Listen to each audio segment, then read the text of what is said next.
the name of God, the most compassionate, the most merciful, thank you for inviting me to this Congress.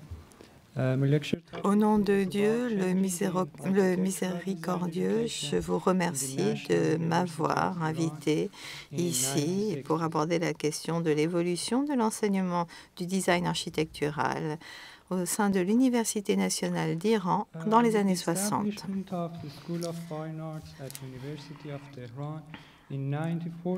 Avec la création de l'école des beaux-arts à l'Université de Téhéran en 1940, l'enseignement universitaire de l'architecture en Iran a commencé. Et cette école des beaux-arts était la première école architecturale moderne en Iran. Les premiers enseignants de cette école avaient suivi un enseignement à l'école des beaux-arts et le programme était également calqué sur celui de l'école des beaux-arts de Paris. D'ailleurs, même le nom de l'école, c'était une traduction des beaux-arts en perse. Et le cursus, les matières, les outils, les instruments, les ressources de cette école étaient souvent les mêmes que ceux qui étaient utilisés au sein de l'école des beaux-arts. À l'école de l'architecture à l'Université nationale d'Iran, la deuxième école d'architecture iranienne a été fondée en 1960 avec la création de l'Université nationale d'Iran, qui était la première université nationale non étatique en Iran. En dépit de certaines différences en termes d'administration, il faut bien voir que l'Université de Téhéran était similaire et s'inspirait des universités nationales des États-Unis. En dépit de ces différences dans la façon dont l'université était organisée au début, les méthodes d'enseignement architectural de cette université étaient similaires à celles de l'université de Téhéran et donc suivaient également celles du système de l'école des beaux-arts. Et ici, dans ma présentation, je vais évoquer l'enseignement du design architectural à l'Université nationale d'Iran dans les années 60. Nous allons d'abord parler du programme d'enseignement du design architectural de l'école d'architecture de l'Université nationale d'Iran au début. Ensuite, nous allons étudier les changements qui ont eu lieu dans le programme dans les années 60 et nous allons montrer les changements intervenus sur le plan de l'éducation ainsi que l'origine de ces changements. Ces recherches se fondent sur l'histoire orale. Il y a eu 20 entretiens directs avec des enseignants et des étudiants dans cette école dans les années 60. Alors, tout d'abord, voyons effectivement le système d'enseignement de l'Université nationale et comment il est structuré. Il est structuré en cours selon une année universitaire divisée en semestres. En effet, chaque année universitaire est divisée en 2 semestres et certains cours étaient proposés chaque année universitaire. Le cours le plus important de l'école d'architecture était le cours architecture qui était proposé tous les 5 ans d'études. La plupart des heures à l'école étaient consacrées à ce cours. Les cours d'architecture se déroulaient dans les ateliers d'architecture. Il y avait 5 ateliers dans cette école et ces ateliers portaient le nom des professeurs. Au cours de la première année, les étudiants étaient répartis en 5 ateliers. Chaque atelier comptait environ 20 étudiants qui travaillaient sous la supervision du professeur. Les années suivantes, les étudiants poursuivaient leur travail au sein du même atelier et de nouveaux étudiants se joignaient à cet atelier chaque année. Ainsi, des étudiants de différentes années travaillaient ensemble sous la supervision d'un professeur au sein de l'atelier. Le cursus des cours d'architecture au cours du premier semestre de la première année s'inspirait de l'ordre classique. On donnait aux étudiants toute une série de projets, notamment avec des dessins, des bâtiments classiques grecs avec tous leurs détails, sur des feuilles A4. Et ces dessins rentraient dans les catégories de 5 ordres: toscan, dorique, ionique, corinthien et composé. Et il devait dessiner ces ordres sur de grands châssis, sur un cadre en bois avec un contreplaqué et qui devait être recouvert d'un papier. Et préparer le châssis, ça exigeait certaines compétences. Il fallait coller le papier d'une certaine façon sur la planche. Et après avoir préparé le châssis, les étudiants dessinaient les ordres classiques sur ces papiers, sur ces feuilles de papier. Et les dessins étaient d'abord faits au crayon papier et ensuite avec un graphos. Ensuite, on rajoutait les ombres.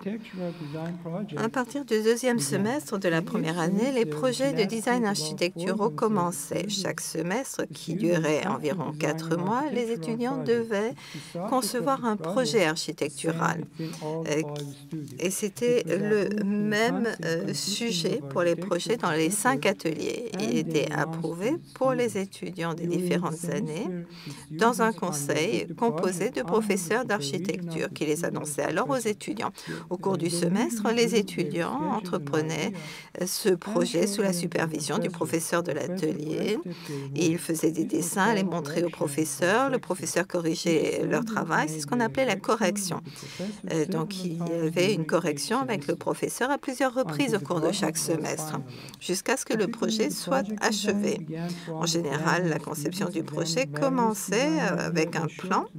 Les étudiants examinaient les différentes idées de conception, les montraient au professeur. Ensuite, ils dessinaient le projet par section et en élévation et procédaient à un exercice de correction avec le professeur. À la fin du semestre, les étudiants dessinaient le projet sur le châssis, souvent avec des stylos graphos et de l'encre et de l'eau, la vis et sépia. Les projets étaient remis un jour spécifique. Le secrétaire recevait ces projets dans la salle du jugement. Et la salle du jugement, c'était là qu'étaient évalués les projets. Donc les professeurs voyaient, examinaient, jugeaient les projets des étudiants. À un moment donné, cette salle était fermée à clé, scellée. Les projets qui étaient remis après la date butoir ne rentraient pas dans le concours. Et le jour du jugement, tous les châssis étaient présentés dans la salle et les professeurs des ateliers se rassemblaient pour juger les projets qui n'étaient pas complets, qui ne respectaient pas les principales règles, étaient alors écartés. Et on écrivait HC dessus. Puis les projets qui étaient acceptés par tous les professeurs étaient marqués d'une croix. Après cette évaluation, les portes de la salle du jugement étaient ensuite ouvertes à tous. Et cette salle permettait aussi d'exposer les projets par la suite. Un autre programme d'atelier, c'était le programme Esquisse. C'était un projet de conception de courte durée qui devait être réalisé en un jour. Et chaque semestre, il y avait environ 4 esquisses pour les étudiants de chaque année. Les étudiants dessinaient les esquisses sur le châssis, les remettaient, les professeurs évaluaient les esquisses et c'était considéré comme un cours et les étudiants devraient avoir un certain nombre d'esquisses acceptées pour valider le cours. Alors, qu'en est-il des changements dans l'enseignement? Jusqu'au milieu des années 60, ce mode d'éducation était mis en œuvre au sein de l'Université nationale d'Iran. À partir du milieu des années 60, il y a eu des changements dans la méthode de l'enseignement de l'architecture, cela de façon progressive, et cela s'est ressenti dans différents aspects de l'enseignement. Nous allons maintenant examiner ces changements qui rentrent dans 4 catégories. D'abord, le système d'atelier, le programme de la première année, les méthodes de présentation et l'évaluation des projets architecturaux. 5 ans après la création de l'école, le système d'ateliers a évolué progressivement. Donc, dans le système précédent, le professeur devait enseigner à plusieurs groupes d'étudiants, tandis qu'avec ce nouveau système, les étudiants passaient chaque année avec un professeur qui n'enseignait qu'aux étudiants d'une certaine année. Mais à partir de là, l'atelier n'appartenait plus à un professeur spécifique. Il était possible qu'il y ait plusieurs professeurs au sein de l'atelier pour enseigner. Le mode d'enseignement dans les ateliers a évolué également. Auparavant, le professeur arrivait à l'atelier et corrigeait simplement le travail des étudiants. Il n'y avait pas d'interaction entre le professeur et l'étudiant. Mais désormais, non seulement les professeurs pouvaient dessiner sur le dessin de l'étudiant, mais il y avait un échange. Ils discutaient de différentes questions au sein de l'atelier, ce qui amenait l'étudiant à réfléchir. Ils choisissaient des thématiques dont ils pouvaient discuter pour les projets. Et à partir de là, les étudiants ont pu également réaliser des projets en groupe. Dans les ateliers, les étudiants d'un groupe se réunissaient autour de leur enseignant et il y avait une discussion. Le travail d'équipe débouchait également sur des discussions entre les étudiants. Alors, les thématiques de ces discussions étaient très variées. En plus du processus de conception, ils discutaient de questions économiques, sociales, culturelles. Ils parlaient aussi de l'architecture contemporaine, de l'œuvre des grands architectes de l'époque. Auparavant, le contexte du projet n'était pas très important. Donc, les sujets et le programme remis aux étudiants n'étaient pas associés à un site spécifique. Et le site, le lieu n'était pas spécifié. Or, à partir de là, la conception du projet ne commençait pas nécessairement avec un dessin, mais parfois il s'agissait à l'origine d'un voyage, d'une visite. Les professeurs parfois accompagnaient les étudiants pour ces voyages, ces visites. Et l'analyse commençait donc pendant ces visites. L'analyse est ainsi devenue également un élément à part entière du processus de conception. Et il y a aussi des questions techniques qui ont pris de l'importance. Les professeurs demandaient aux étudiants de concevoir des projets qui pouvaient être construits. Donc les étudiants ont dû réfléchir à la structure, aux détails techniques. Ils devaient ensuite remettre un projet complet. Peu après, l'atelier d'architecture à l'école d'architecture n'était plus simplement un lieu de dessin, mais également un lieu de discussion, d'interaction. Et le nombre de projets a diminué à l'école. En revanche, on passait plus de temps sur chacun des projets. Et en fonction de l'ampleur du projet, les professeurs parfois définissaient des projets sur un an. Et l'esquisse a été supprimée du programme principal d'enseignement de l'école. Les dessins des ordres classiques, qui étaient le programme d'études de la première année de l'atelier sur la base d'un programme appelé Planche, qui venait initialement de l'école des Beaux-Arts. En effet, à l'école des Beaux-Arts, pendant de nombreuses années, les étudiants de première année dessinaient cet ordre. On ne donnait pas d'informations aux étudiants sur ce qu'ils dessinaient. Et au début, ils ne savaient pas grand-chose de ces bâtiments. Et les étudiants iraniens ne voyaient pas ce type de bâtiment autour d'eux. Donc, ils recopiaient les lignes, suivaient les ordres. Et c'était vraiment un exercice datant d'une autre époque et venant d'un autre lieu. À partir du milieu des années 60, les exercices des étudiants de première année ont évolué et peu à peu, on a écarté le dessin des ordres classiques. Et enfin, l'étude des composantes architecturales et l'introduction aux éléments d'architecture par le dessin sont devenus des cours de première année. Les étudiants devaient alors dessiner différentes composantes d'un bâtiment. Par exemple, ils dessinaient un plan, une élévation, une section d'un escalier. Au début, Les projets devaient être dessinés et soumis, présentés sur le châssis à la fin du semestre. En fait, le châssis, ça ressemblait un peu à un panneau de peinture. Donc, les méthodes de présentation sur le châssis étaient importantes et les questions telles que les proportions, la composition, etc. devaient être respectées. À partir du milieu des années 60, l'importance des méthodes de présentation à l'école a diminué progressivement et les présentations flamboyantes n'avaient plus le vent en poupe.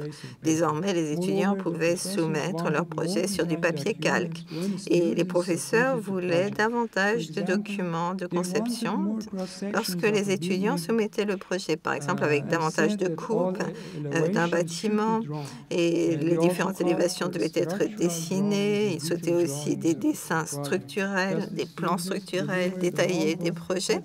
Et donc, les étudiants remettaient un album à la fin du semestre. Ils remettaient toute une série de documents sur le projet présentés sous forme d'album. Et ainsi, les projets étaient remis de façon très détaillée. Donc, le châssis n'était plus un outil pour la présentation du projet et a disparu des ateliers. Le rendu a également perdu de son importance. En plus de la présentation finale, le langage visuel de l'enseignement du design a également évolué. Au cours des premières années, les étudiants ont commencé à concevoir sur la base d'un plan. Ensuite, ils passaient aux coupes transversales et élévations. Donc, ils commençaient en 2D et passaient à la 3D. Mais par la suite, certains professeurs ont commencé directement en 3D et ils ont demandé aux étudiants de faire une moquette 3D du projet. Donc la réalisation de maquettes à l'échelle dans le processus est devenu important. En modifiant le système des ateliers, le mécanisme d'évaluation des projets a également changé en transformant le système d'atelier en un système d'un an. Le jugement collectif a laissé la place au jugement individuel. Cela veut dire que désormais, chaque professeur, à la fin du semestre, n'évaluait et ne notait que les projets de ses propres étudiants. Auparavant, les professeurs, lors de la réunion dans la salle du jugement, ne voyaient que le travail final de l'étudiant et ne savaient rien de l'étudiant, des efforts qu'il avait déployés tout au cours du semestre. Au cours de cette réunion, l'évaluation lors du jugement n'était pas toujours très équitable et était parfois source de mécontentement chez les étudiants. Les étudiants avaient toujours peur de ce jugement car ils ne connaissaient pas les opinions des autres professeurs des ateliers sur leur travail. Tandis qu'avec cette évaluation individuelle, chaque professeur connaissait ses propres étudiants et pouvait les noter en fonction de ce qu'ils savaient d'eux. Et avec ce système d'atelier sur un an, le professeur avait une plus forte supervision sur ses étudiants et pouvait suivre leur progrès. Alors, les origines des changements. À partir du milieu des années 60, de nouveaux professeurs sont arrivés à l'école d'architecture de l'Université nationale et ont commencé à enseigner dans les ateliers d'architecture. Avec l'arrivée de ces professeurs, l'enseignement du design architectural a peu à peu changé au sein de l'école. En fait, les origines des changements qui sont intervenus dans l'école sont liées à l'arrivée de ces nouveaux professeurs. Lorsqu'on se penche sur ces nouveaux professeurs, on s'aperçoit qu'ils avaient des antécédents communs. Tous ces nouveaux enseignants venaient de terminer leurs études dans des universités italiennes et venaient de rentrer en Iran. Par ailleurs, tous ces professeurs, avant de partir en Italie, étudiaient à l'université de Téhéran. Mais la plupart d'entre eux avaient quitté l'université de Téhéran à mi-parcours pour se rendre en Italie. Et le fait d'avoir quitté l'école des beaux-arts de l'université de Téhéran pour aller en Italie, bien cela s'explique par différentes raisons. La plupart n'étaient pas satisfaits de l'enseignement de l'architecture à l'université de Téhéran. Les méthodes d'enseignement, les évaluations des professeurs et une concurrence indue au sein de l'école était source de mécontentement pour ces étudiants. Par ailleurs, des possibilités d'aller en Italie étaient offertes aux étudiants. Les autorités iraniennes et italiennes ont attribué des bourses aux étudiants pour qu'ils poursuivent leurs études en Italie. Et par ailleurs, séjourner en Italie et étudier en Italie, c'était intéressant pour les étudiants iraniens. Et ainsi, cela les a menés à abandonner leurs études à l'école des beaux-arts de Téhéran pour se rendre en Italie pour poursuivre ces études. Une fois arrivés en Italie, ces personnes se trouvaient confrontées à un autre type d'enseignement de l'architecture.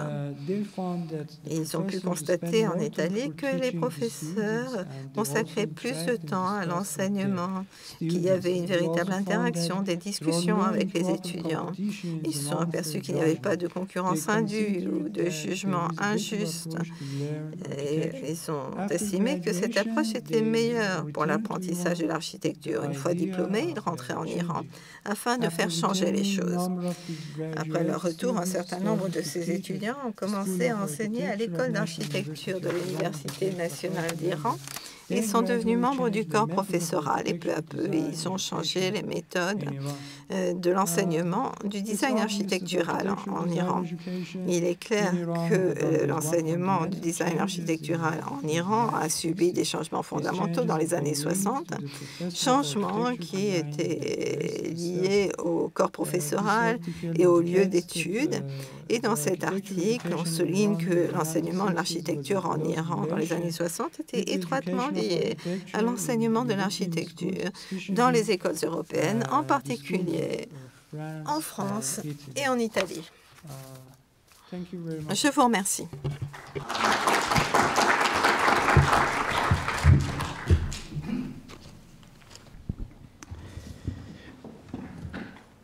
Bonjour à tous et à toutes. Je me présente, je suis Christian Pedlahor de Lodis et je suis architecte territorialiste ayant eu la chance et l'avantage d'être élevé et formé en Amérique latine pendant 20 ans, puis d'avoir réussi à être le premier architecte étranger à travailler au Vietnam à la fin des années 70, pendant une quinzaine d'années,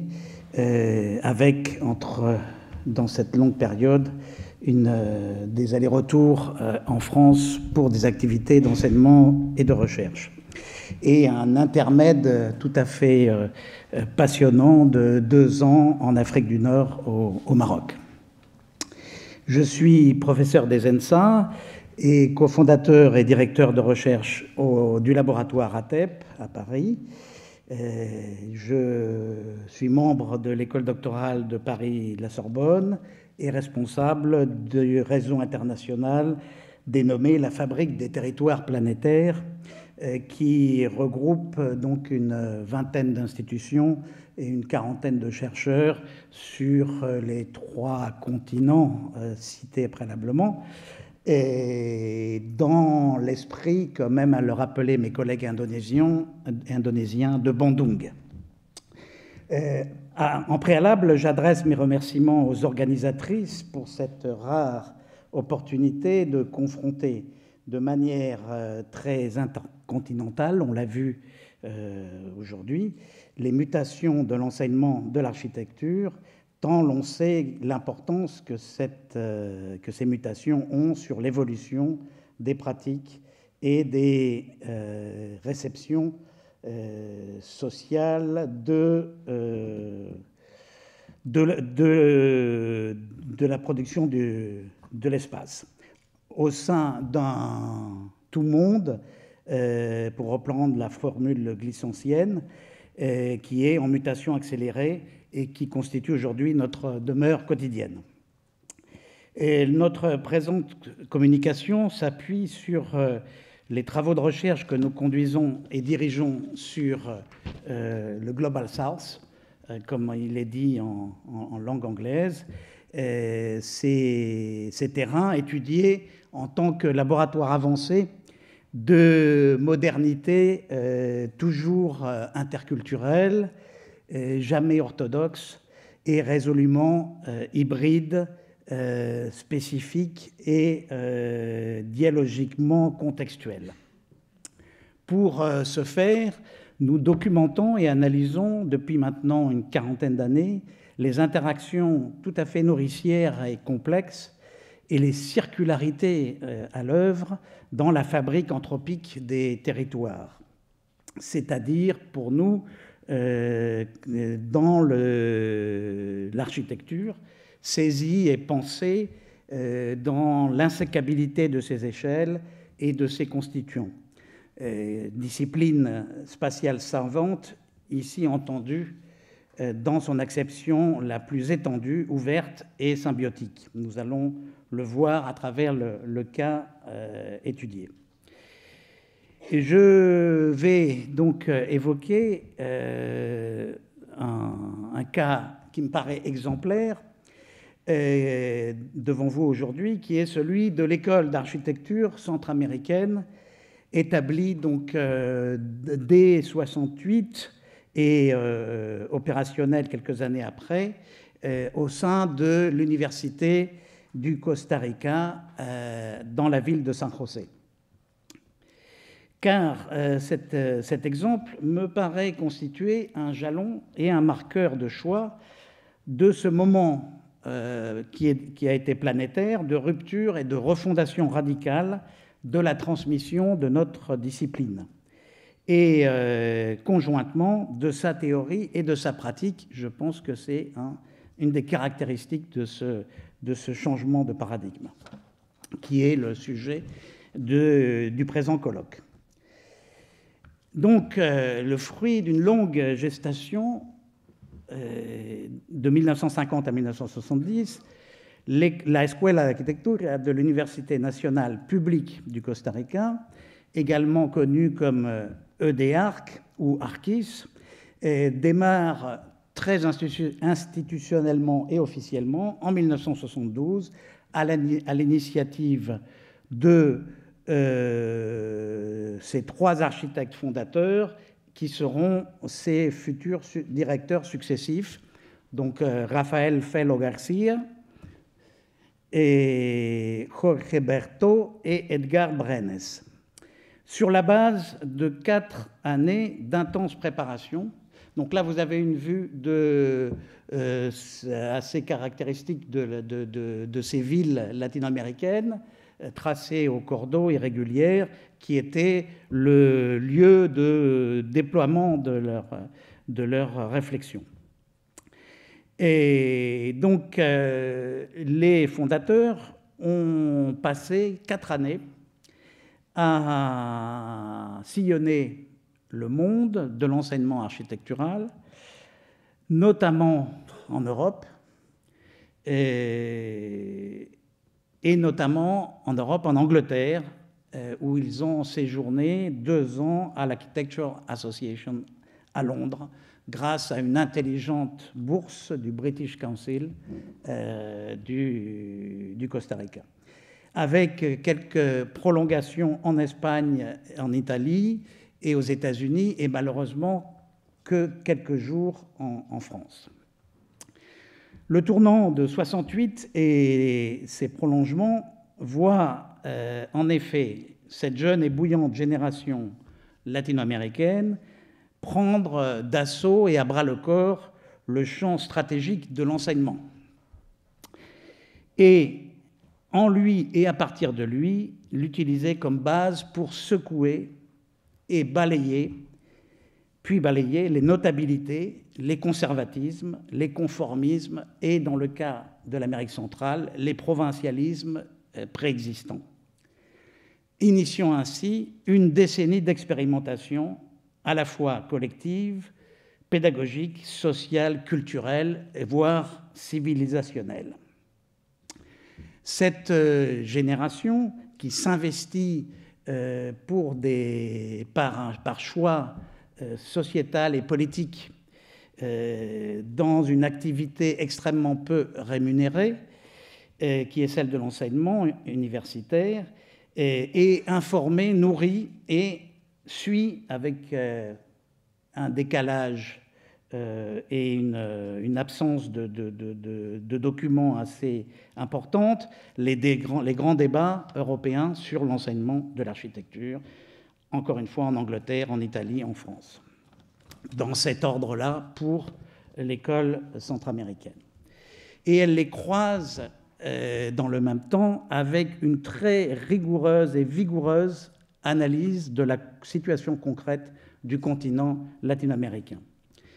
En effet, la Escuela va chercher à innover sur tous ces plans de manière parallèle, à tester et à pratiquer des expérimentations inventives et hardies, à apporter des innovations et des réorganisations pédagogiques radicales comme seulement on peut le faire dans un petit pays de 2 millions d'habitants où la ligne est directe et assez facile pour accéder aux différentes institutions et au pouvoir politique. Cette étude de cas que je vous présente aujourd'hui me semble permettre d'éclairer très concrètement la matérialité et la consistance des circularités et des interactions continentales, mais également d'identifier précisément leurs caractéristiques et leurs vecteurs, en procédant notamment, c'est ce que nous faisons dans notre équipe de recherche, à la documentation et à l'analyse non seulement des programmes et des projets, mais aussi des références, et pas seulement non plus des références théoriques, mais à l'étude des trajectoires individuelles des passeurs singuliers qui les portent et les transforment en incorporant ces influences. À l'instar de ce qui est montré par mon éminent collègue Serge Gruzinski de l'École des hautes études en sciences sociales sur l'histoire postcoloniale du Mexique, il ne s'agit jamais à l'observation de transferts unilatéraux, mais bien plutôt de contamination réciproque, de proche en proche, de transduction et de métissage permanent. La courte et intense histoire de la Escuela, dans sa phase fondatrice, permet également de documenter et d'examiner les relations complexes et nourricières du nord vers le sud, et tout autant les encore fort peu étudiées rétroactions et les transferts d'expérience, d'innovation et de savoir-faire du sud vers le nord, qui me semblent quelque peu oubliés, pour lesquels l'Amérique latine constitue, à n'en pas douter, un terrain de choix, du fait de ses 500 ans d'expérience et de tradition interculturelle, et également donc à la fois, dans la deuxième moitié du XXe siècle, et également avec encore plus de pertinence, me semble-t-il, pour un XXIe siècle du développement soutenable, de la symbiose retrouvée avec la nature, des circuits courts, de la rusticité et de la frugalité inventive qui est convoquée aujourd'hui au nord comme au sud. Il n'est que de rappeler l'inscription, la centralité et l'impact régénérateur qui a été celui de l'architecture contextuelle moderne latino-américaine dans le concert de l'architecture internationale des années 50 jusqu'aux années 70 et son impact sur les 5 continents, ceci d'ailleurs grâce au relais militant et à la caisse de résonance tout à fait exceptionnelle produite par le contexte français et portée par la revue dont on a parlé tout à l'heure, l'architecture d'aujourd'hui. Donc très concrètement, la Escuela s'insère dans une pertinence qui éclaire la deuxième des 3 phases d'évolution et d'inflexion du continent que je vais m'essayer à définir ainsi à grands traits. La première, c'est la réintégration du vernaculaire, placé en position centrale, actualisé, amplifié, redonner à son état, dans une modernité qui est à la fois située, identitaire et actuelle. Ce grand mouvement intellectuel et culturel a été initié, entre autres, par Osvaldo de Andrade avec son manifeste anthropophage de 1928, mais également par José Carlos Mariátegui et ses 7 essais d'interprétation de la réalité péruvienne de la même année. Mais aussi, plus connu, par l'immense geste productif de Diego Rivera, de Frida Kahlo et de Violeta Parra dès les années 30, ainsi que la tentative de réforme intégratrice et développée par Lucio Costa à partir de 1932 au sein de l'École des Beaux-Arts de Rio, qui était jusqu'à cette époque-là totalement marquée par le modèle de l'École des Beaux-Arts de Paris. Là aussi, on pourra méditer sur les 35 années d'avance de l'Amérique latine sur la réforme de l'enseignement de l'architecture en France. La deuxième phase, elle consiste en une volonté pragmatique, refondatrice et remontante qui va des années 50 aux années 70 et qui passe à la fois par l'accumulation des expériences des urbanités populaires auto-organisées. Les premières invasions de terrain en Amérique latine sont du tout début des années 50, qu'on connaît à l'étranger sous le vocable de favelas, poblaciones, villas, miseria et barrios. Mais aussi par l'œuvre tout à fait fondamentale de révélation territoriale menée par Don Luis Barragán à El Pedregal à partir de ces mêmes années 50, et aussi par les innovations contextuelles de Jaime Lerner à Curitiba, qui réinvente et donne à lire au monde une façon non occidentale d'inventer ou d'élaborer la ville économe et pertinente en formalisant et en rationalisant la science du bricolage inventif décrit par Claude Lévi-Strauss. Et également, nous y venons par l'architecture communaliste de service social développée par l'école d'architecture de l'Université du Costa Rica. La troisième phase est plus contemporaine, elle est caractérisée par l'avènement des communautés et des organisations habitantes, par la montée aux affaires des sociétés civiles très largement entrepreneuriales, mais aussi très largement universitaires, par le tressage conjoint des typologies, des initiatives et des savoirs savants tout comme populaires, par le moyen de l'advocacy planning, de l'urbanisme participationniste, par l'intégration spatiale et la fin du rejet et de la stigmatisation, notamment à travers le programme Favela Barrio des années 90 au Brésil, par l'architecture orientée vers le développement social et la soutenabilité représentée par le plan intégral de Medellín à partir des années 2000, et des grandes réalisations, donc toujours à Medellín, d'intégration des systèmes de transport, des parcs et des équipements à partir de 2004. Mais aussi, et c'est relayé, par l'enseignement, par la Escola da Cidade de Sao Paulo, fondée en 2001, et le Taller d'intégration latino-américaine, fondé à la FADO, à l'Université de Buenos Aires, en 2006, dont on peut trouver les prémices, les impulsions et les premiers linéaments transdisciplinaires dans la décennie radicale de l'escuela costaricienne.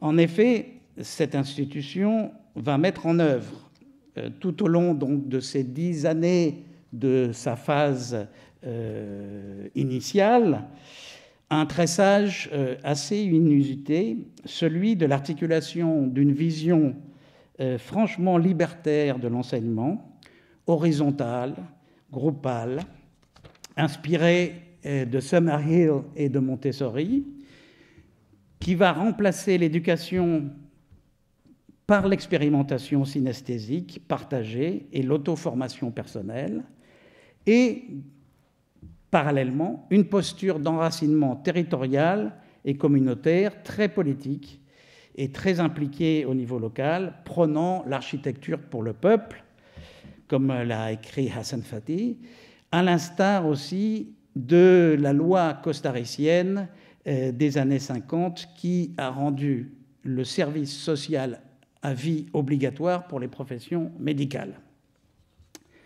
Cette pédagogie très concrète du faire, plutôt que de la théorie, associe tout au long des 6 années d'études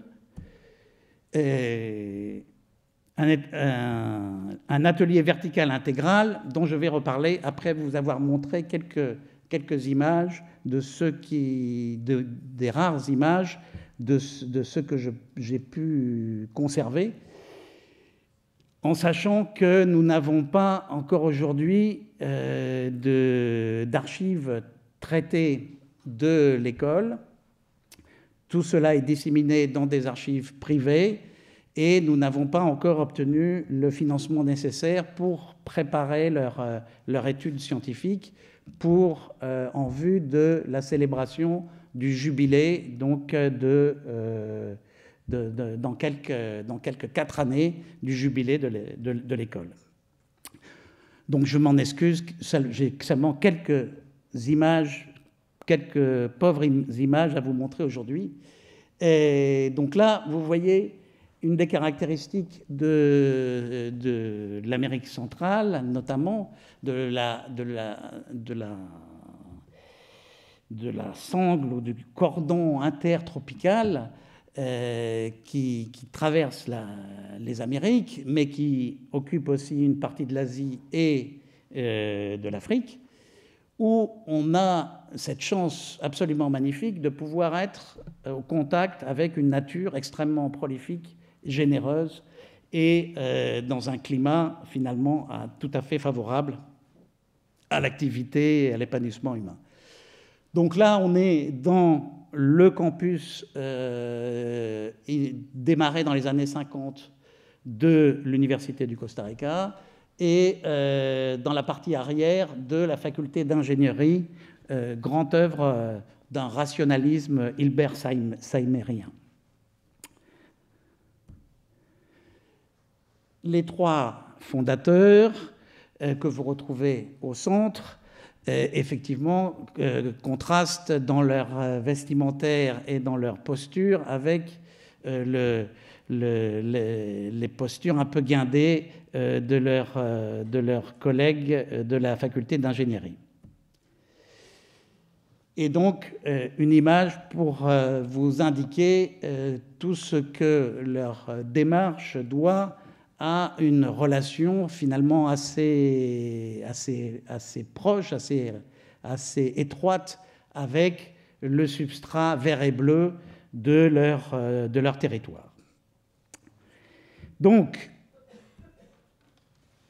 également un arbre absolument extraordinaire de l'Amérique latine qui, de notre point de vue, écarte toute velléité de continuer à transposer l'architecture blanche, minimaliste et orthodoxe dans un environnement où il pleut 200 à 300 jours par an et où on a une nature, comme dans ce cas ici, qui est extrêmement puissante. Donc là, ce qui va servir un peu de toile de fond à l'activité expérimentale de l'école centra-américaine, c'est, comme je l'ai dit tout à l'heure, la réintroduction, le recours aux traditions précoloniales et à l'univers référentiel des grandes civilisations, qu'elles soient aztèques, mayas ou incas. Mais aussi dans la connexion, hein, cette rupture, elle se fait avec l'ordre des notables, avec l'architecture des notabilités, mais elle ne se fait pas avec l'architecture d'avant-garde de la décennie précédente. Et là, on a un bâtiment tout à fait emblématique, qui est celui du Museo das Missões à Rio Grande do Sul, de Lúcio Costa, où vous voyez que dès 1938, il va hybrider, associer les grandes typologies de l'architecture vernaculaire avec la boîte en verre minimaliste d'influence missienne. Également aussi cette conviction de s'inscrire dans un mouvement qui s'est déjà approprié l'architecture moderne en tordant le cou à la vulgate, disons, et à la doxa orthodoxe de l'architecture. Une architecture sur pilotis, mais une architecture de filtre, une architecture de mouche à rabier, une architecture climatique, d'ouverture verticale et non pas obligatoirement de bandeaux horizontaux, etc., etc. L'Amérique latine porte cette diversification ou cet assouplissement intelligent et contextuel de la doxa répétitive, disons, d'origine européenne. Également, bâtiment phare, la Casa de Vidrio d'une de nos trois grandes maîtres de la culture latino-américaine, donc de Lina Bobardi, et qui, derrière la maison de verre, inscrite dans la végétation tropicale et non pas posée sur un gazon, cette maison de verre, elle est associée dès le départ à une maison à patio qui se trouve sur l'arrière et que les historiens de l'architecture ont tendance à oublier. Donc on est déjà dans une vision de la dualité de l'architecture et non pas dans l'unicité prônée par le mouvement fonctionnaliste.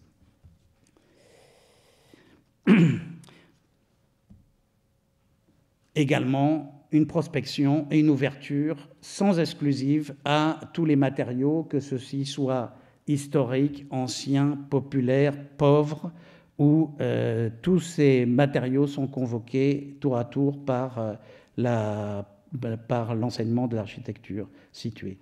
Et donc là, une image de ce travail magnifique de Don Luis Barragan, qui établit pendant des années simplement des patios ouverts, sablés dans le relief volcanique du Pedregal. Et également fait partie de l'ADN de l'école d'architecture centra-américaine et latino-américaine cette idée fondamentale prônée par Roberto Burle Marx: on n'est pas des petits jardiniers, on conçoit violemment et picturalement avec la nature. C'est une partenaire de tango, ce n'est pas une esclave. Et donc, le système d'enseignement, j'arrive à la fin, le système d'enseignement qui a été développé donc, pendant 10 ans par l'école centra-américaine, c'est basé sur un catalogue d'activités ou de situations, jamais sur un programme organisé. Et là, juste une petite image pour vous montrer que tout est vertical, tout circule autour de l'atelier intégral qui est à cheval donc, sur les 6 années, l'année de préparation plus les 5 années d'école d'architecture, et qui associe donc des activités sur le campus à un établissement des apprenants au plus près des réalités populaires et sur la même durée, 6 ans, dans une 50aine de communes rurales et périurbaines du pays, en un dispositif d'inspiration clairement maoïste qui aurait sûrement reçu l'assentiment, à n'en point douter, du Hannes Meyer du Bauhaus de 28 à 30 et du Hannes Meyer mexicain, a fortiori de 1939 à 49. La place ainsi l'architecte dans une posture d'être conjointement maître et serviteur du développement de sa société et son territoire, l'ère tropicale, est établi en avant-poste humain d'une symbiose renouvelée avec la nature, le climat, les êtres et les milieux. La frugalité imposée par le sous-développement est transformée, elle est transmutée en rusticité essentielle, à l'instar peut-être du premier Pierpaolo Pasolini, et elle est métamorphosée en une éco-éthique de l'intervention spatiale. Cette invention permanente et pertinente est construite dans la conviction qu'elle peut être une alternative viable et concrète, locale, à la puissance déjà très, très importante, à la fois technocratique et iconocratique, de la mondialisation qui démarre donc à la fin des années 70, en lui substituant les prémices latino-caribéennes du réalisme magique de Alejo Carpentier, de la poétique du divers et de l'identité-relation et de la mondialité telle que élaborée par Édouard Glissant à partir des années 50. Je vous remercie.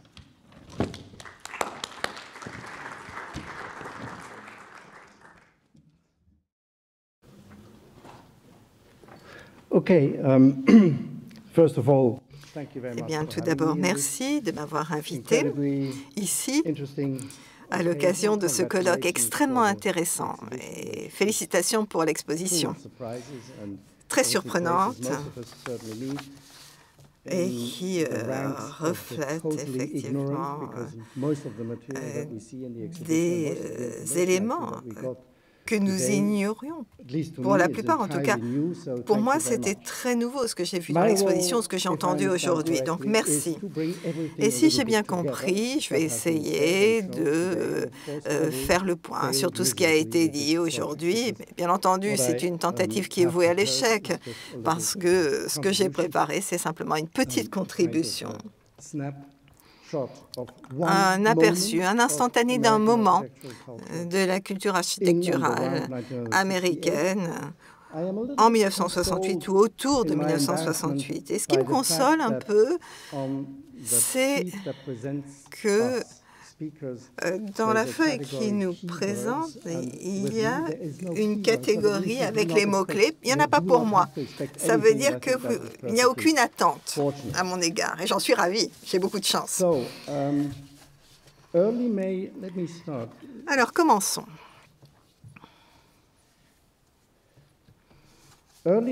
Au début du mois de mai 1970, les étudiants de l'Université de Yale ont organisé dans tout le pays des rassemblements pour manifester contre la guerre au Vietnam et pour exiger la libération des Black Panthers. Ce rassemblement s'est tenu sur le New Haven Green. C'est un vaste espace ouvert qui relie l'université au centre-ville. Et peut-être par sympathie, ou du moins pour éviter des complications, l'administration de l'université avait décidé d'ouvrir ses locaux aux manifestants et avait même décidé de les nourrir.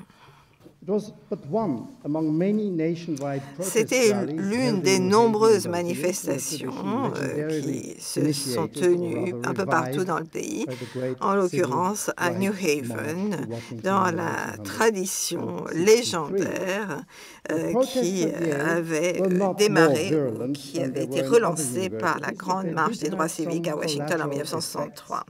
Et les manifestations de Yale n'étaient pas plus virulentes qu'ailleurs, mais elles ont eu des effets collatéraux qui ont fait que l'attention du public s'est concentrée sur New Haven. D'abord, un incendie qui a endommagé différents éléments du bâtiment des arts et de l'architecture de Paul Rudolph à Yale, le siège de l'école de l'architecture. Vous voyez, et ça, vous voyez le signe, le panneau qui exige la libération des Black Panthers n'est plus là ou pas encore là. Mais en fait, là, vous voyez, c'était la situation juste après l'incendie, y compris, donc, vous voyez ce camion de pompiers blanc victorieux au premier plan. Et le panneau qu'on avait vu quelques heures plus tard, en fait, ce panneau a dû être accroché par les étudiants par la suite. Et l'autre événement de ce type, c'était l'anti-monument de Claes Oldenburg, l'ascension donc du rouge à lèvres sur tank. Et c'était vraiment une des rares fois où le pop art s'est joint au mouvement contre la guerre au Vietnam et est devenu clairement politique, même si c'était d'une façon peut-être ambivalente. Et finalement, cet incendie était dû à un incident technique, ou plutôt électrotechnique, et n'était pas en fait attribuable directement aux étudiants de l'architecture, bien connus pour être désordonnés et bruyants. Les étudiants en architecture étaient effectivement à l'origine de l'antimonument d'Oldenburg et l'avaient construit avec l'artiste au cœur même de l'université, dans le quadrangle de l'université, c'est-à-dire au pied de la bibliothèque Beinecke qui existait à l'époque. Et d'ailleurs aussi très près de la plaque monumentale en l'honneur des hommes de Yale qui avaient sacrifié leur vie lors de la Première Guerre mondiale. Vous le voyez là à droite. Et en fait, je n'ai pas le temps de vous raconter ici les tenants et aboutissants de l'affaire. L'idée de ce rouge à lèvres, en fait, venait d'études d'Oldenburg pour un monument de Piccadilly Circus à Londres. Et vous allez voir un peu le lien entre Piccadilly Circus et le choix donc de Las Vegas dans un atelier.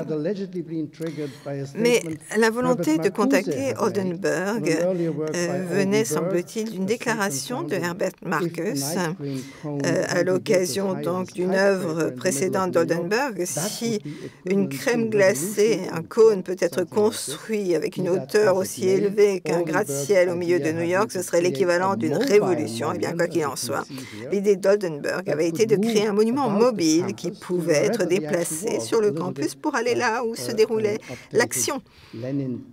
Un petit peu comme cette figure de Lénine par la suite. Vous voyez donc ça, c'est la plaque qu'on voit à droite. C'est effectivement un contexte extrêmement formel pour ce nouveau monument. Et Oldenburg et les étudiants qui avaient organisé tout cela avaient bien conscience de cet environnement. Et en fait, une fois érigée, cette sculpture a servi à maintes reprises d'arrière-plan aux rassemblements étudiants, en particulier pour les causes féministes, tandis que Oldenburg lui-même dit que l'intérieur de ce rouge à lèvres servait de cachette pour faire l'amour. Et l'incendie à l'école d'architecture, de même que l'événement rouge à lèvres, tous deux donc ont eu lieu en 1969. Et le fait même que Charles Moore, qui enseignait à Berkeley à l'époque, et qui était célèbre pour être à l'origine du projet Sea Ranch sur la côte pacifique de Californie du Nord. Donc, il avait été nommé doyen de l'école d'architecture de Yale en 1965. Et ça peut être considéré comme étant symptomatique de l'ouverture relative de l'université au changement de climat qui avait émergé au sein du corps professoral de l'université bien avant 1968, du fait donc du mouvement des droits civiques et du militantisme contre la guerre. Et dans son rapport annuel au président de l'université, Kingman Brewster, Moore affirmait que ce n'est qu'une approche en roue libre qui permettrait un enseignement qui permettrait d'ouvrir l'école aux questions urgentes d'actualité, telles que le mécontentement généralisé envers le modernisme d'entreprise et ses codes réducteurs, sans compter la crise profonde de la ville causée par les problèmes dus au renouveau urbain et la planification autoroutière. Vous voyez là l'autoroute du sud-est de Boston. Vous voyez ici une autre photo qui illustre les victimes de cette construction d'autoroute, surtout donc le quartier de l'Ouest, donc qui serait à droite là sur la photo, et du fait d'un certain nombre d'actions politiques qui étaient liées aussi aux activités au sein de l'école d'architecture, eh bien cela a pu être sauvé. Donc, on parle du problème de la ville qui est victime de la planification autoroutière avec une prise de conscience au sein de l'école d'architecture tout au long des années 60. C'est un phénomène que Louis Mumford, dès 1953, avait critiqué comme la construction de pyramides dans un esprit de vengeance qui avait transformé la ville en une tombe, un tombeau constitué de ponts et de rampes en béton qui couvrent son corps mort. Et pour reprendre ce qui a été dit par Moore dans son rapport de 1966, notre profession, à ce stade, est terriblement dépourvue de corpus impressionnant ou utile de théories que l'on peut enseigner. Il ajoute, cela peut être effectivement un mal pour un bien, puisqu'ainsi nous sommes libres de gérer les problèmes qui apparaissent rapidement dans l'environnement urbain. Et ça a pour effet d'accroître et d'accélérer les vagues de changements significatifs. Et il indique que l'école est devenue effectivement le lieu en roue libre où tout se passe. Et où ça se passait déjà depuis un moment d'ailleurs, et en particulier grâce à des personnes comme Vincent Scully, militant historien qui, en 1963, avait critiqué le modernisme comme ayant causé le cauchemar architectural de l'Amérique, la métropole motorisée. Il avait écrit cela en 1967 dans un essai publié dans Zodiac. Vous voyez la principale illustration de cet essai, là, vous le voyez, frissonnant. Vincent Scully, qui est décédé récemment. Donc ça, c'est probablement une photo qui date des années 60. Et puis, il y avait les Venturi, Robert Venturi ici. Et vous voyez donc l'édition de poche de l'ouvrage qu'il a écrit avec Stephen Eisenhower et Denise Scott Brown. Et ici, Denise Scott Brown. Et nous avons déjà entendu aujourd'hui bien des choses sur tout ce qu'elle a fait dans le milieu universitaire. Et lorsque je me suis rendue pour la première fois à Philadelphie en 1967, je n'avais jamais entendu parler de Venturi, encore moins de Scully. Mais pourtant, à Society Hill, j'ai pris une photo de ce banc et de ces inscriptions, probablement un vestige de la marche des droits civiques de 63 à Washington. Et a posteriori, il semble que c'était l'époque où Denise Scott Brown se soit jointe à un groupe communautaire local qui luttait contre une autoroute qui menaçait d'éliminer certains segments du centre-ville de Philadelphie. C'est dans ce contexte que ce dessin, probablement d'ailleurs dessiné par Denise, ont vu le jour. De même que des photos comme celle-ci, publiées quelques années plus tard dans un article de Casabella. Et ça a été à l'origine de la controverse que l'on connaît bien. Et en 1968, les dommages sociaux occasionnés par la planification autoroutière et par le renouveau urbain avaient déjà fait l'objet d'études sociologiques et de contestations politiques depuis de nombreuses années, notamment dans des villes comme Boston. Et ce type de contestation avait permis d'éviter la démolition du North End, comme vous l'avez vu il y a un instant, et comme cela est documenté dans l'ouvrage célèbre de Herbert Gans, The Urban Villagers de 1962. Et Gans, qui a enseigné à Denise Scott Brown à Penn, a été par la suite une référence clé de l'ensemble de l'œuvre des Venturi. Et je remercie Elissa Deinze pour sa présentation qui a vraiment inscrit la formation de Denise Scott Brown dans un contexte plus vaste.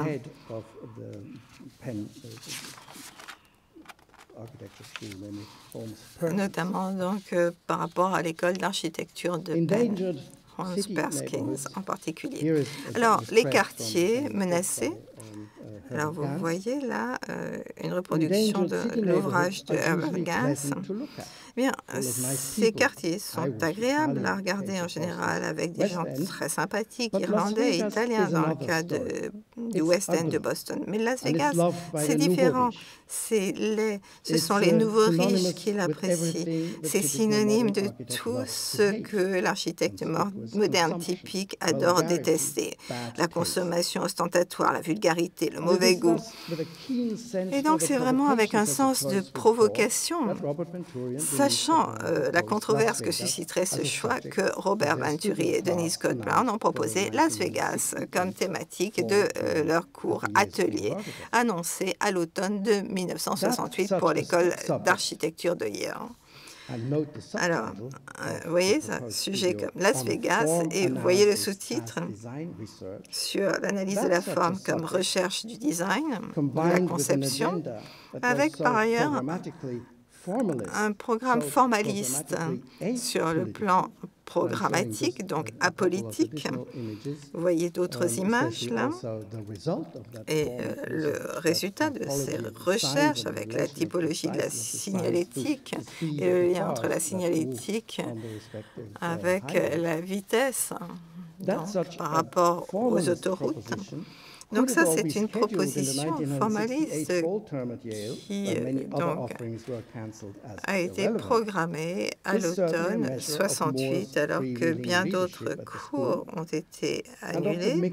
Eh bien, cela reflète ce leadership en roue libre de l'école, ainsi que ce sentiment récalcitrant et ambivalent qui l'accompagnait.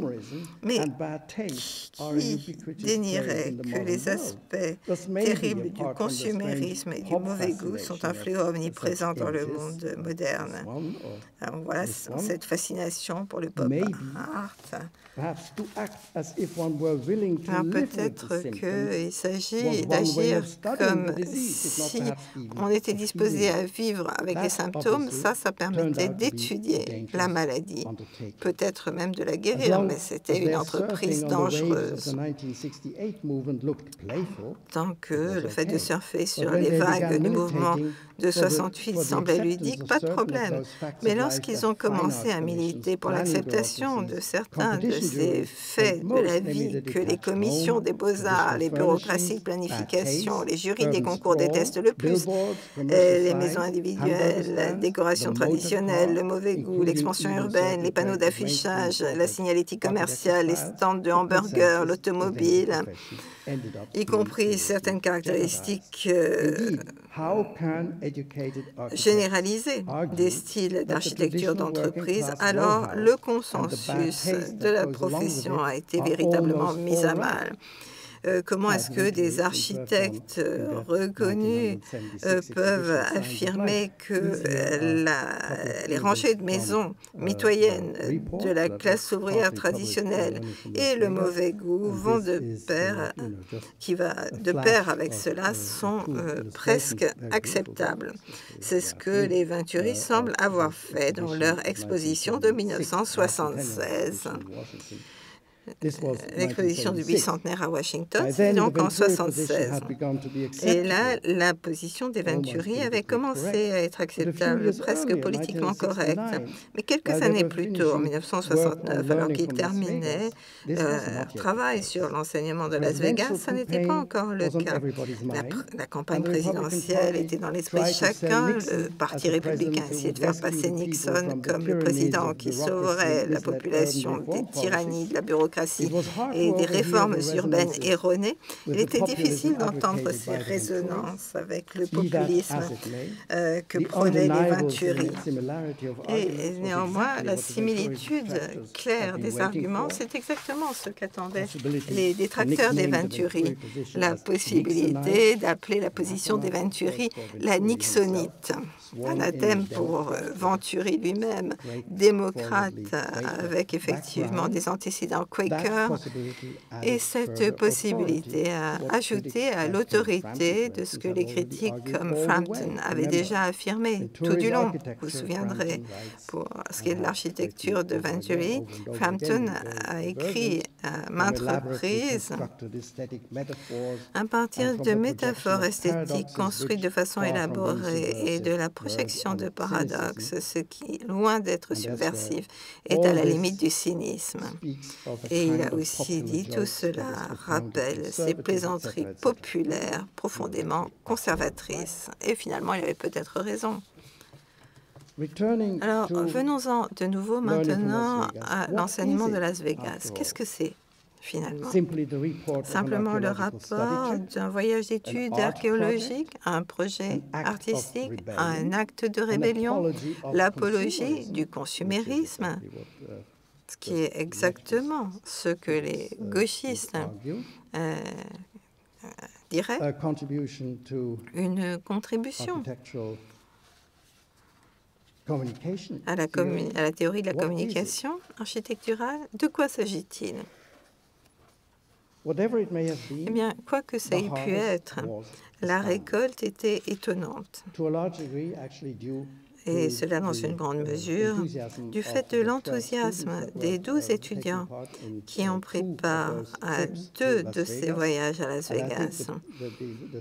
Et je pense que l'expérience des étudiants ou l'expérience de l'atelier, c'était une démonstration de ce qui a été décrit précédemment comme étant un enseignement horizontal, à l'aide des équipements techniques modernes, y compris donc des vidéos. Si j'avais eu le temps, j'aurais pu vous en montrer, mais enfin, on m'a donné 25 minutes, donc il a fallu que je me limite dans ce que je pouvais vous présenter. Je ne vais pas vous montrer ces vidéos qui sont tout à fait fantastiques. Et plus elles sont fantastiques, moins elles ont trait à ce que l'on comprend habituellement comme le programme de l'enseignement de Las Vegas. Certaines de ces vidéos sont des œuvres d'art à part entière. Mais je me dois bien entendu de vous montrer certains des résultats de ce voyage d'études archéologiques. Parce que qu'est-ce qui fascine dans l'archéologie de la culture du XXe siècle? C'est que la réalité du strip, comme vous le voyez ici, et ça c'est une photo de Denise Scott Brown, bien cette réalité n'existe plus. Ça appartient au passé. Vous ne verrez pas ça lorsque vous irez à Las Vegas, comme vous le savez. La plupart de ces panneaux, de cette signalétique, avaient déjà fini dans le cimetière des panneaux à l'époque de Venturi. Et là, vous voyez, même cela au milieu de cet énorme parking, ça n'existe plus. Maintenant, on a une architecture généralisée d'hôtels sur le Strip. Je ne vais pas rentrer dans l'analyse grammaticale des différentes catégories de panneaux de signalétique utilisés ici. Ceux qui sont vraiment fonctionnels pour la survie, ceux-là, on a intérêt à en tenir compte, et puis d'autres qui ne sont pas essentiels pour votre survie, mais qui ont trait aux jouissances, entre guillemets, de Las Vegas. Et tout cela, ça fait partie de l'archéologie, parce que c'était ça la réalité de Las Vegas dans les années 90 et au début du XXe siècle. Et ça n'a rien à voir, en fait. C'est une sorte de reconstruction en 3D de certaines situations dans le monde, ici à New York, ou là à Rome. Là, une combinaison de Rome avec la Fontana di Trettone et Venise en arrière-plan. Donc, c'est le revival, c'est l'architecture de la fin du XXe siècle à Las Vegas. Et je ne vais pas vous montrer Las Vegas aujourd'hui parce que je n'y suis jamais retournée depuis les années 90. C'est une ville très différente qui ressemble sans doute plus à Dubaï ou ces autres centres de frivolité architecturale, comme on peut le lire dans les journaux. Alors, ce qui est typique de l'approche des Venturi, c'est qu'ils suivent cette exploitation pédagogique de ce voyage archéologique en ne se concentrant pas sur l'aspect sculptural, la tridimensionnalité que l'on voit ici, mais ils s'intéressent à l'aspect électrique, l'électricité. L'impression de ces panneaux lumineux, en fait, c'est leur version de ce que j'appellerais l'impressionnisme, tout à fait dans la tradition des peintures impressionnistes de la fin du XIXe siècle, ou le néo-impressionnisme, en quelque sorte, d'une photo Bauhaus dans les années 20, comme on le voit ici dans cette photo bien connue de là. Le Corbusier a dit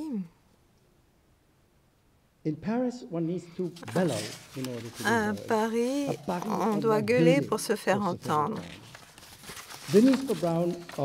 Denise Scott Brown n'est pas le Corbusier, c'est clair, mais pourtant elle savait aussi que pour être entendue dans le monde turbulent des écoles d'architecture de 1968, il fallait piéger les étudiants pour qu'ils écoutent, les amener subrepticement à écouter. Et pour cela, le projet d'atelier devait être contre le gouvernement. En d'autres termes, il fallait qu'il y ait un parfum révolutionnaire.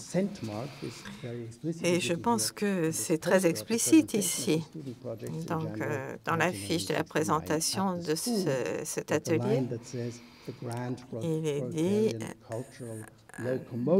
la grande locomotive culturelle prolétarienne. On retrouve cette nervosité ici, sur ce slogan. C'est une sorte de chic radical qui, en 1969, a dû faire les délices des critiques comme Ada Louise Huxtable du New York Times. C'est vraiment un geste révolutionnaire avec peu de contenu révolutionnaire, peu d'intention révolutionnaire. Alors, je vous ai dit qu'il fallait piéger les étudiants, c'est ce qu'elle disait, Scott Brown. Et un élément avait trait à ces phrases pop déjantées qu'utilisaient les Venturi lorsqu'ils traitaient de questions qui finalement étaient les questions majeures de l'ontologie architecturale au XXe siècle. Par exemple, la théorie du canard et de l'abri décoré.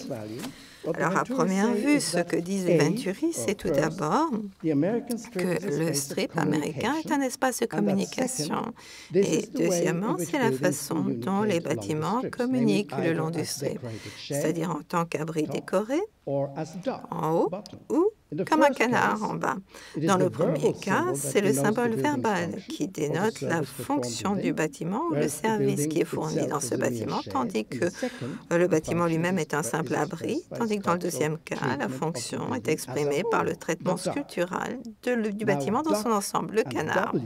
Alors, Duck et W, c'est un jalon simplement. Duck, ça nous rappelle Donald Duck, et peut-être d'autres Donald depuis, ou effectivement ce lieu qui vend les canetons qui étaient élevés dans une ferme à proximité sur Long Island. Et là, on voit une photo de Peter Blake. Et Venturi n'y est probablement jamais allé. Donc, le canard, ça fait référence au monde de l'enfance et aux bandes dessinées.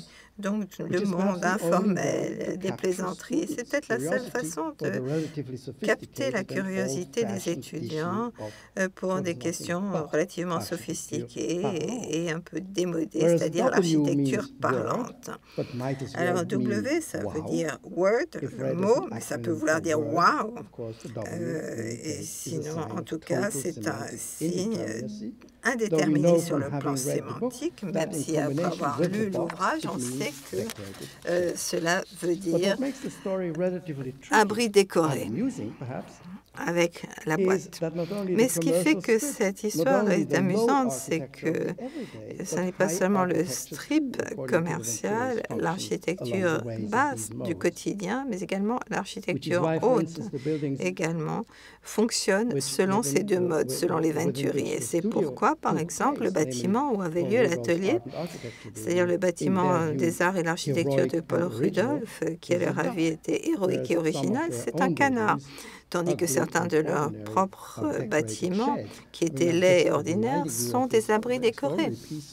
Alors, je vous rappelle donc ce que Kollegenshelter en allemand dirait, donc le fait de blâmer les collègues ici.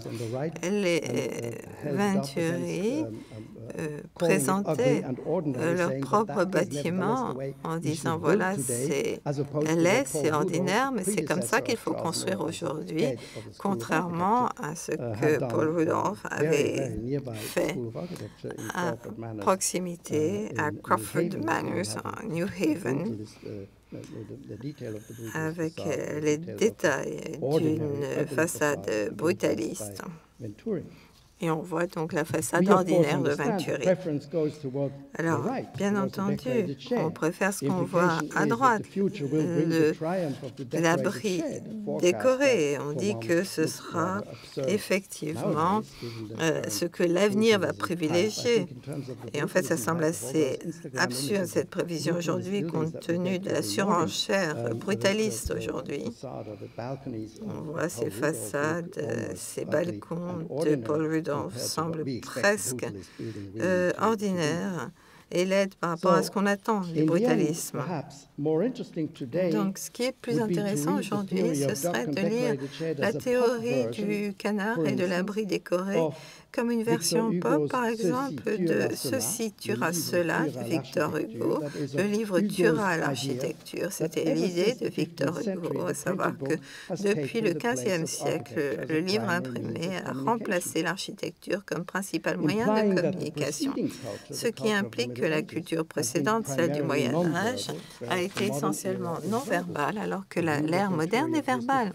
Point de vue que Venturi semble privilégier, d'autant qu'il aimait beaucoup parler, même si le Moyen-Âge s'est vengé il y a longtemps, avec Marshall McLuhan qui disait dans les années 60 qu'avec la télévision, les publicités, le cycle de vie du livre est arrivé à son terme et l'humanité est sur le point d'entrer dans une nouvelle civilisation tribale, régie essentiellement par des images transmises de façon électronique. Vous voyez, là, ce qu'on voit au-dessus du canard, eh bien, c'est le symbole de CBS. Et pour l'image au-dessous, donc une version pop de ce qui a été décrit au XVIIIe siècle comme l'architecture parlante qui communiquait sa fonction, en représentant de façon figurative un objet qui est pertinent pour la fonction du bâtiment ou qui a le potentiel de devenir un symbole du fait de l'extravagance de ses formes. Alors, je ne vais pas rentrer dans les détails.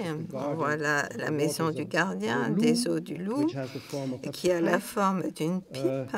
Où là, on voit cette maison qui a une forme de sphère avec une connexion entre la fonction et la forme qui est moins évidente. Et pour revenir à l'abri décoré, eh bien, effectivement, ça nous rappelle cette idée de l'architecture Asbe-Claydoun, et donc avec toute la série d'applications de ce concept, par exemple, ce qui a été construit par Otto Wagner à Vienne. Donc, je ne vais pas rentrer dans tous les détails, mais je vais vous montrer donc notre bâtiment plus récent des Venturi, McDonald Research Institute à UCLA, et on peut le comparer à cette vue de ce bâtiment à Vienne. On voit un lien très direct entre ces deux bâtiments qui sont des versions non explicites d'un abri décoré, le Decorated Shed. Et donc, effectivement, on retrouve cette opposition canard, abri décoré. Ça continue à jouer un rôle. Voilà, là, je ne vais pas m'attarder, même si c'est peut-être l'aspect le plus intéressant de ce syndrome canard et abri décoré, pour nous permettre de comprendre l'architecture du XIXe siècle. Et là, je fais référence à Neil Levine, qui, dans un essai, explique que l'apprentissage de Las Vegas est pertinent pour sa redécouverte de la culture architecturale donc française, et que ça permet d'avoir un raccourci sans les préjugés modernistes sur la structure, la forme, le symbolisme et le lieu. Donc, il explique que cela a déformé notre vision de l'architecture de la première ère industrielle. Ça n'est pas un autoportrait de Venturi, c'est un commentaire sur un projet célèbre pour la mairie de Boston. Et ça joue un rôle par rapport à cette discussion donc, entre Soufflot et Labrousse. La contreposition par rapport à Soufflot dans l'architecture du XIXe siècle. Donc, les canards et les abris décorés ont sans doute quelque chose en commun. Ils canalisent la façon dont l'architecture communique. En effet, la communication est au cœur de l'apprentissage de Las Vegas également, comme on le voit sur le sous-titre de l'édition livre de poche de Learning from Las Vegas, ou le symbolisme oublié de la forme architecturale. Mais la communication, c'est quelque chose de complexe qui ne fonctionne pas toujours comme les architectes pensent que ça a été le cas par le passé, comme ça devrait être le cas aujourd'hui.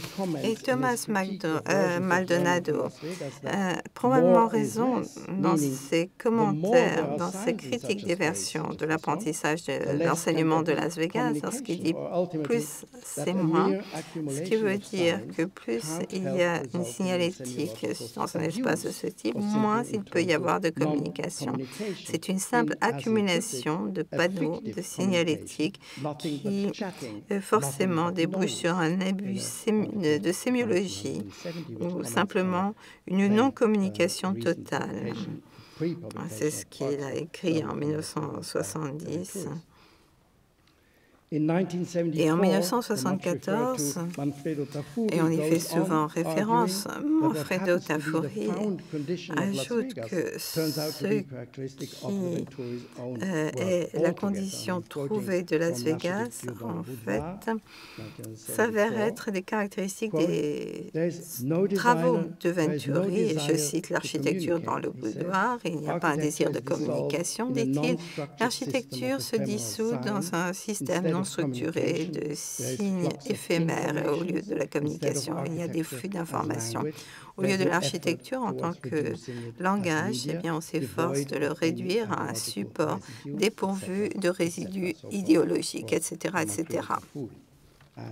Voilà la citation de Manfredo Tafuri. Et je pense qu'il a raison, probablement. Mais alors, pourquoi ne pas inverser l'argument et demander simplement qu'est-ce qui empêcherait d'accepter le bruit visuel comme un élément faisant partie intégrante de la société contemporaine? Pourquoi ne pas accepter le fait que nous ne parlons pas les mêmes langues?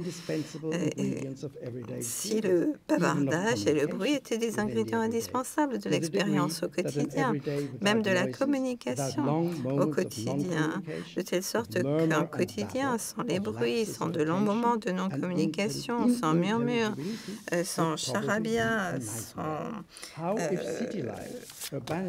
le fait de ne des moments d'inattention, eh bien, ça serait probablement un cauchemar.